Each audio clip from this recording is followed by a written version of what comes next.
Hi, friends. It's your old pal Papa Dale here, and we are continuing in our series of Christ versus culture. You know, if you read 1 John 2:15, it says, "Love not the world, neither the things that are in the world. If anyone loves the world, the love of the Father is not in them." Now, that doesn't mean that you can't enjoy things in the world. What it means is Christ is to be your highest priority. Christ is to be prioritized over everything that the world can offer you. And so we present these Christ versus culture lessons as illustrative of how the culture tries to drag your attention away from Christ and how you need to work to keep it on Christ. So who am I? I'm Papa Dale. I am a retired pastor, teacher, theologian, evangelist, chaplain, done lots of things in 50 plus years of service to the Lord. You can learn more about me specifically on a 4.5 minute video that I made, intro to Papa Dale, video number 0 on any of my Bible playlists. So the purpose of making these videos is twofold: to edify, build up, teach the body of Christ. And also, there's going to be a rapture coming up real soon. In fact, that's the topic for today's lesson, in part. And after the rapture, there are going to be a lot of people left behind that are going to want to know, gosh, I wonder what the Bible taught. Guess I should have paid more attention.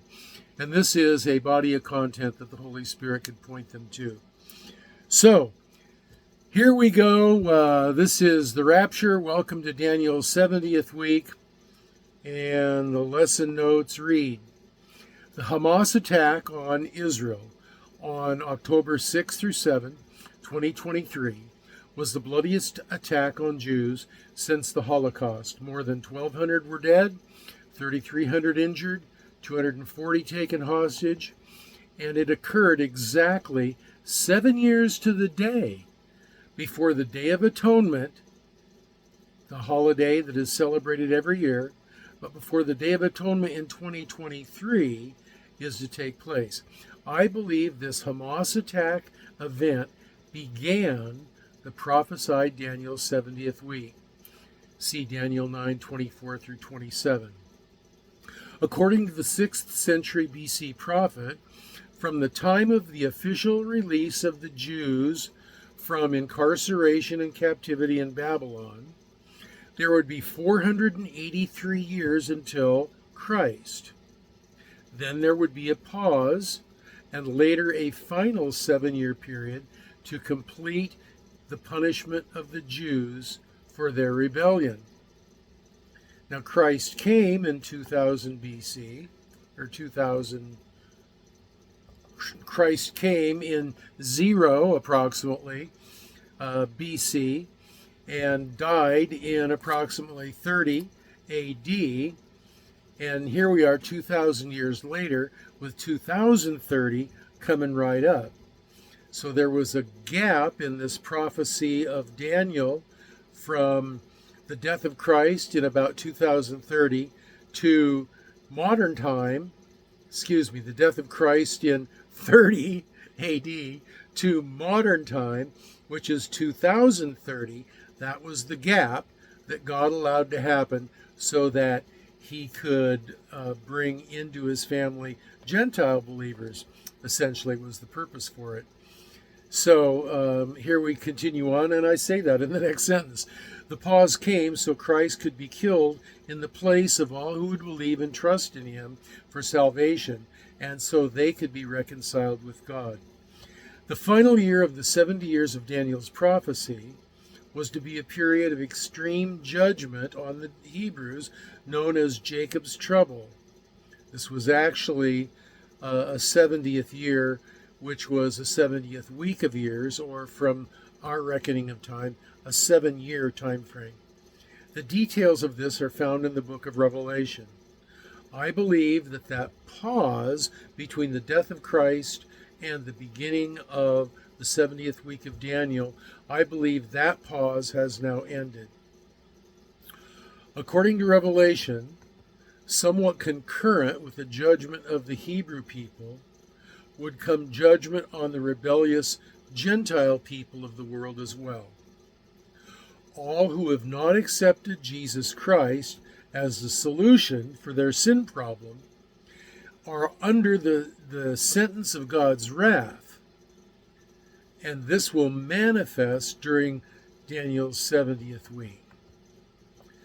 In past centuries, nearly all researchers have assumed that the time frame for Daniel's 70th week judgment and the tribulation on the world judgment would be the same 7-year period of time. And until just recently, so did I. The only time frame, however, given for the length of judgment at the end of days is Daniel's 70th week, which is a judgment on the Jews. No such time frame is given for the judgment on the Gentiles. That they are the same time period by different names has just been an assumption.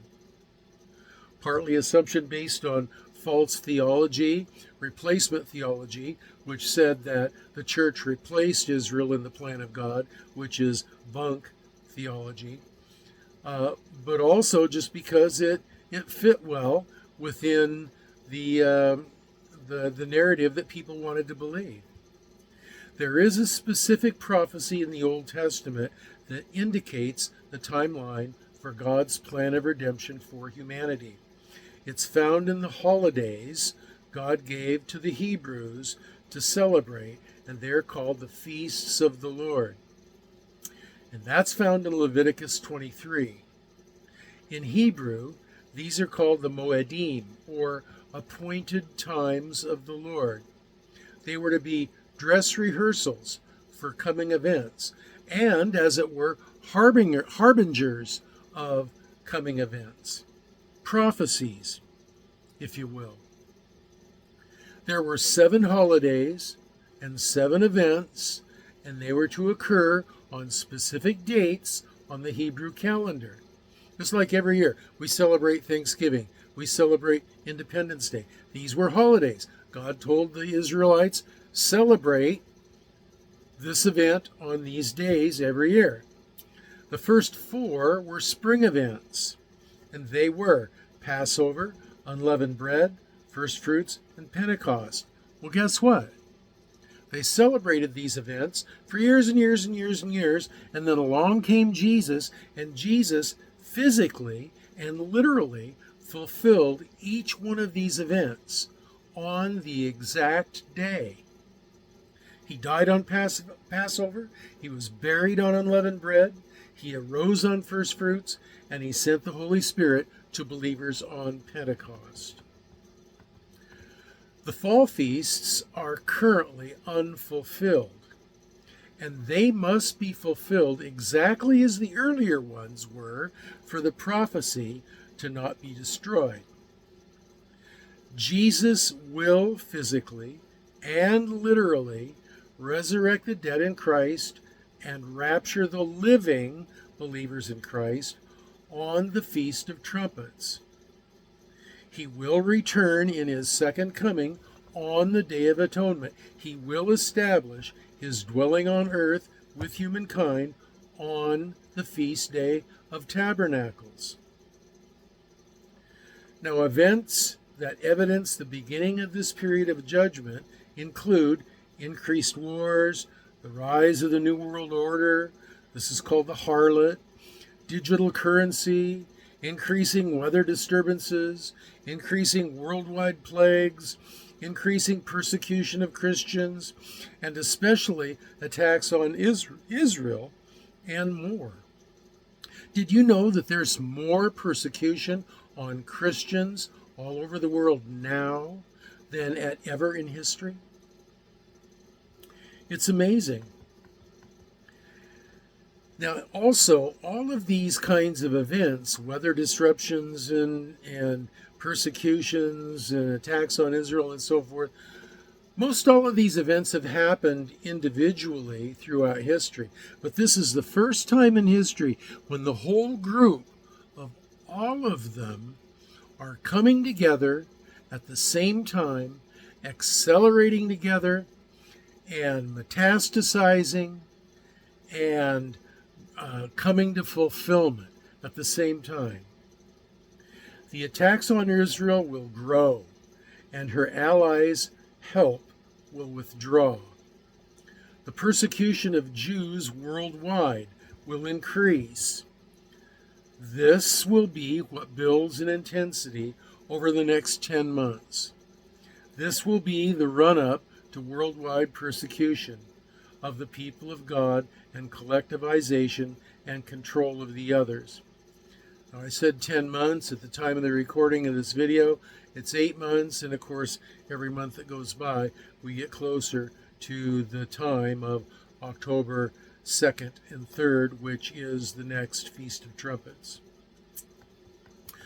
The book of Revelation speaks of the one who records the vision, the Apostle John, being called into heaven, and also seen there in heaven are 24 elders and 7 lampstands. All three are believed to be types or symbols or representatives of the resurrected believers and the raptured church. They are seen in heaven watching the events that follow. This happens at the beginning of Revelation chapter 4 and verse 1.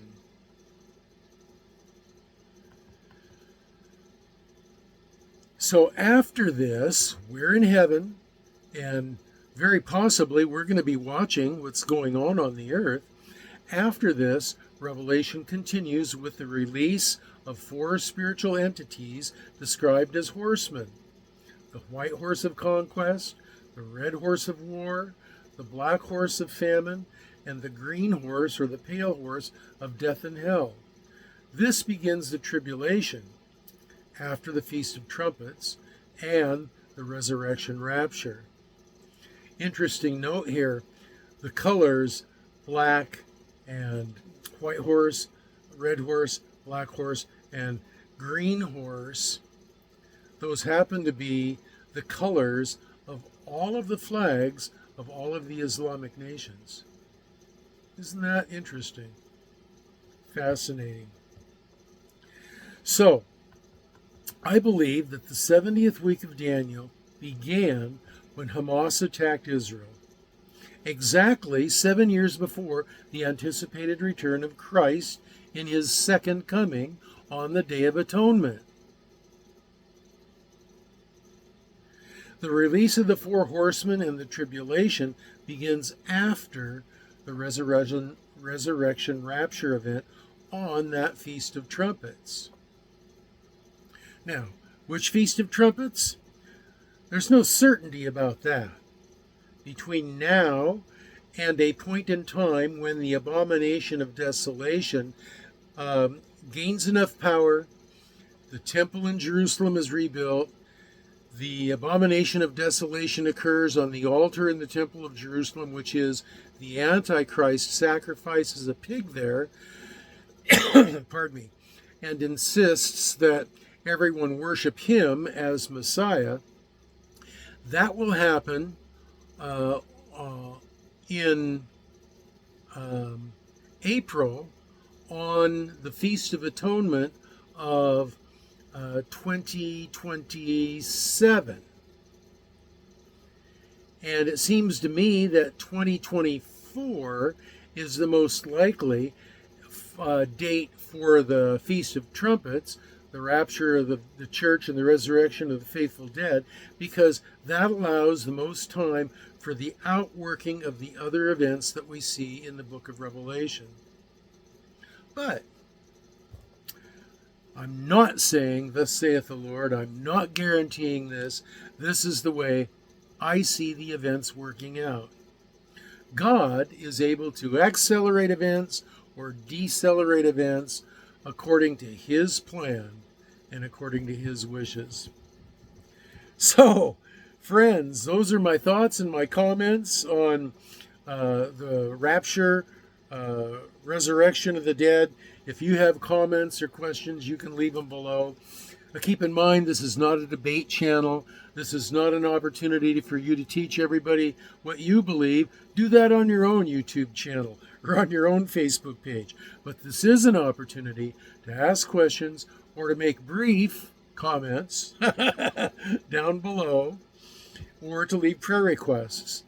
And there are also these lesson notes that I've just read from there, and you can look them over a little more slowly if you'd like. Now, the next video coming up, I don't know. I don't know the topic. It's whatever the Holy Spirit leads me to. I've written literally hundreds of articles about Christ versus culture, and so it could be any one of those, or maybe a new one that the Holy Spirit inspires me to write.